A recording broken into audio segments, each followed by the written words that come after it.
চাঁদ এই দিনগুলোতে পরিপূর্ণ থাকে, আকাশ আলোকিত থাকে, সাদা দিন বলা হয়, সাদার সময় বলা হয়। প্রত্যেক মাসের এই 3টি দিন রোজা রাখা আলাদা সুন্নাত। নবী সাল্লাল্লাহু আলাইহি ওয়াসাল্লাম সাহাবীদেরকে ওসিয়ত করেছেন এই দিনগুলোতে রোজা রাখার জন্য। ভাইরা আমার, প্রিয় নবী সাল্লাল্লাহু আলাইহি ওয়াসাল্লাম রমজানের বাইরেও প্রচুর পরিমাণে রোজা রাখতেন।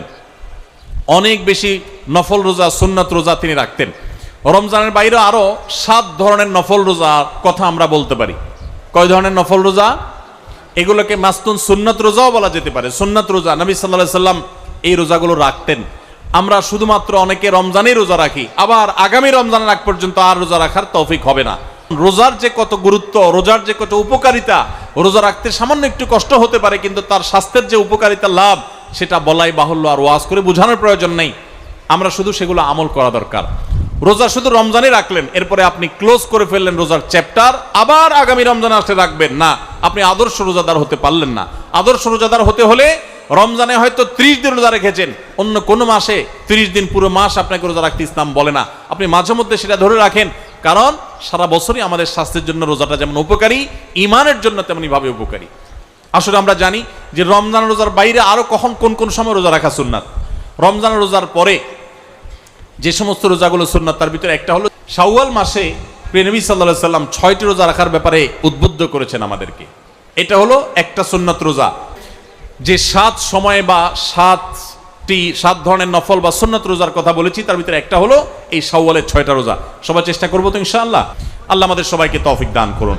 দ্বিতীয়ত হলো শাওয়াল মাসের পরের মাসটা হলো জিলকদ, তারপরের মাস হলো কি? জিলহজ। এই জিলহজ মাসের প্রথম 9 দিনই নফল রোজা রাখা যায়।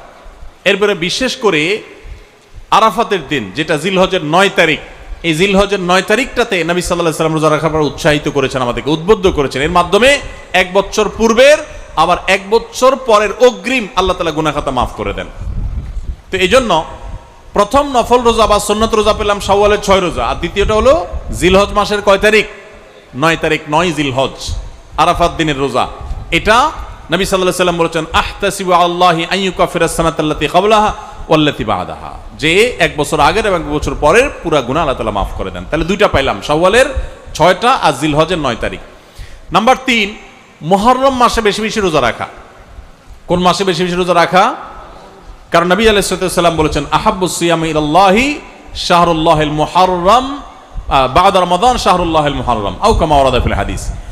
রমজানের পর মুহররম মাসের রোজা হলো আল্লাহর কাছে সবচাইতে প্রিয় বা সবচাইতে গুরুত্বপূর্ণ রোজা। এই জন্য মুহররম মাসেও বেশি বেশি নফল রোজা রাখা সুন্নাত। তাহলে 3টা পেলাম। 4 নম্বর হলো মুহররম মাসের একটা বিশেষ দিন আছে, নাম হলো আশুরা।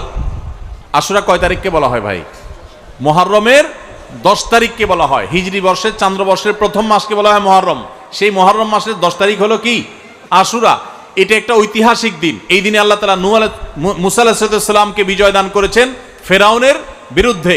বহু সত্যের বিজয় আল্লাহ তাআলা আশুরার দিনে দিয়েছেন এবং অসত্যকে পরাজিত করেছেন। অনেক ঐতিহাসিক একটা দিন। এই জন্য নবী সাল্লাম এই দিনে রোজা রাখতেন। আশুরার দিনে রোজা রাখাটাও সুন্নাত। অতএব রোজা রাখার আমরা আরেকটা ফরম্যাট পেলাম, 4 নম্বর ফরম্যাট পেলাম, যে আশুরার দিনে রোজা রাখা। এই আশুরার দিনে যে রোজা রাখা, এটা আবার 2টা রোজা আমরা জানি, 9 আর 10, আর না হলে 10 আর 11। তবে সবচেয়ে উত্তম হয় 9 আর 10, কারণ প্রিয় নবী সাল্লাল্লাহু আলাইহি ওয়াসাল্লাম যে বছর দুনিয়া থেকে চলে গেছেন, সেই বছর তিনি বলেছেন, যদি আমি সামনের বছর বেঁচে থাকি লা আসুমান্না তাসিআ ওয়াল আশির, তাহলে সামনের বছর আমি জিলহজের আশুরার রোজাগুলো যখন রাখবো, জিলহজ না আশুরার রোজা যখন রাখবো, তখন মুহররমের 9 আর 10 রাখবো। এটা তার আকাঙ্ক্ষা ছিল, কিন্তু সেই তৌফিক তিনি পান নাই, আল্লাহ তাকে দুনিয়া থেকে নিয়ে গেছেন তার আগে। তো এই জন্য ওলামা ইকরাম বলেন উত্তম হলো আশুরা রোজা রাখলে 9 এবং 10 রাখা। যদি সেটা না পারেন তাহলে অপশন নম্বর 2, 10 এবং 11। তাহলে 4টা সুন্নাত রোজার অপশন পেলাম আমরা।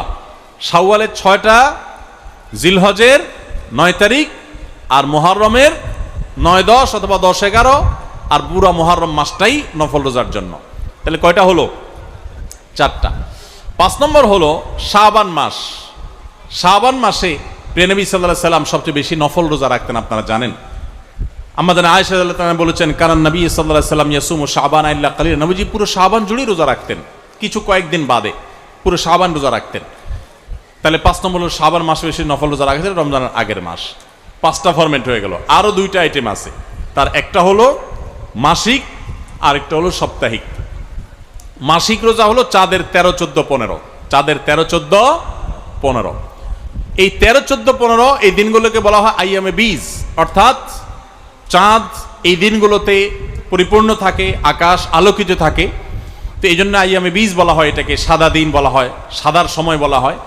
তো এই দিনগুলোতে চাঁদের 13, 14, 15 প্রত্যেক মাসের এই 3টি দিন রোজা রাখা আলাদা সুন্নাত। নবী সাল্লাল্লাহু আলাইহি ওয়াসাল্লাম সাহাবীদেরকে ওসিয়ত করেছেন এই দিনগুলোতে রোজা রাখার জন্য।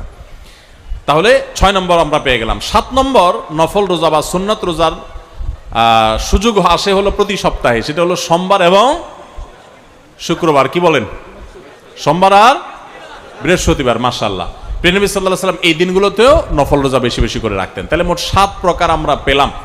ইমানদারের বিরতি হলো একসাথে কখন? জান্নাতে প্রবেশের পর, মৃত্যুর পর। তার আগ পর্যন্ত ইমানদারের কোনো কি নাই, রেস্ট নাই, সে কন্টিনিউয়াসলি আমল করতে থাকবে। যদি নবী সাল্লাল্লাহু আলাইহি ওয়াসাল্লামের সুন্নাতকে কেউ মেনে চলে, তাহলে তার স্বাস্থ্য নিয়ে আর টেনশন করতে হবে না ইনশাআল্লাহ। তার স্বাস্থ্যের সুরক্ষা অনেকখানি হয়ে যাবে।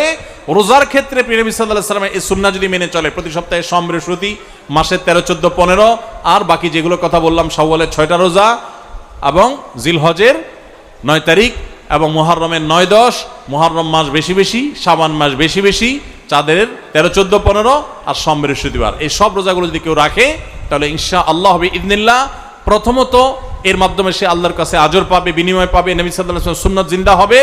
এবং রোজা শুধু রমজানের জন্য হলো না, বছর জুড়ে হলো। তখন রমজান শুধু 1 মাস হবে না, আমার গোটা বছরটাই হবে রমজান মাস ইনশাআল্লাহ তাআলা। সবার চেষ্টা করবো না ইনশাআল্লাহ? আল্লাহ আমাদের সবাইকে রমজানের আমলের ইবাদতের ধারাগুলোকে রমজানের পরেও অব্যাহত রাখার তৌফিক দান করুন, বলুন আমিন। রমজানে যে আমরা ইবাদত বন্দি করেছি, বিশেষ করে রোজা রেখেছি, সেগুলো যেন রমজান পরেও আমরা রাখতে পারি, সেই চেষ্টা করবো তো সবাই ইনশাআল্লাহ। আল্লাহ আপনাকে, আমাকে, আমাদের সবাইকে আমলের তৌফিক দান করুন। খুবই গুরুত্বপূর্ণ, কিন্তু হারিয়ে গেছে বললে চলবে, সেটা হলো চান্দ্র মাসের 13, 14, 15 এই 3 দিন রোজা রাখা, যেটাকে আইয়ামে বীজ বলা হয়। বিশেষ করে ভাইরা আমার, আমি করজোড় করে বলতে চাই, ব্ল্যাক ম্যাজিক আমাদের পরিবারগুলোকে, আমাদের নিজেদেরকে ধ্বংস করে শেষ করে দিচ্ছে। ব্ল্যাক ম্যাজিক মানুষকে কবর পর্যন্ত আর ওঁটকে পাতিল পর্যন্ত নিয়ে যায়, অর্থাৎ মেরে ফেলে। ভয়ঙ্কর একটা বিষয় এই ব্ল্যাক ম্যাজিক। এখন ঘরে ঘরে কালো জাদু, এবং এটা বিশ্বের বড় বড় খেলোয়াড়দেরকে পর্যন্ত করা হয়। কোটি কোটি টাকার খেলা, দেখা যায় না, মানুষ বুঝতে পারে না, ট্রিটমেন্ট করে, রোগ ধরা পড়ে না, ভেতরে ভেতরে মানুষ শেষ হয়ে যায়, বাচ্চারা শেষ হয়ে যাচ্ছে, অমানুষ হয়ে যাচ্ছে, মানুষ অসুস্থ হয়ে যাচ্ছে, নানামুখী পেরেশানি দূর হচ্ছে না, বেবরকতি যাচ্ছে না, কোথাও কোনো কল্যাণ নাই। এগুলোর অন্যতম একটা বড় কারণ হলো ব্ল্যাক ম্যাজিক। ব্ল্যাক ম্যাজিক থেকে বাঁচতে চান, সকাল সন্ধ্যার দোয়াগুলো বেশি বেশি করে পড়েন এবং সুন্নাহ সম্মত লাইফস্টাইল অনুসরণ করেন, বাসা থেকে হারাম জিনিস ছুঁড়ে ফেলে দেন, আর বিশেষভাবে চান্দ্র মাসের 13, 14, 15 এই দিনগুলোতে রোজা রাখেন। ব্ল্যাক ম্যাজিশিয়ানরা এই দিনগুলোতে বেশি ব্ল্যাক ম্যাজিক করে, যারা রোজা রাখে আল্লাহ তাআলা তাদেরকে সেফ রাখেন, হেফাজত রাখেন। এটা অনেক বেশি পরীক্ষিত একটি আমল। এই সুন্নাহটা আমাদের সমাজ থেকে হারিয়ে গেছে, আমল করার চেষ্টা করবো তো ইনশাআল্লাহ।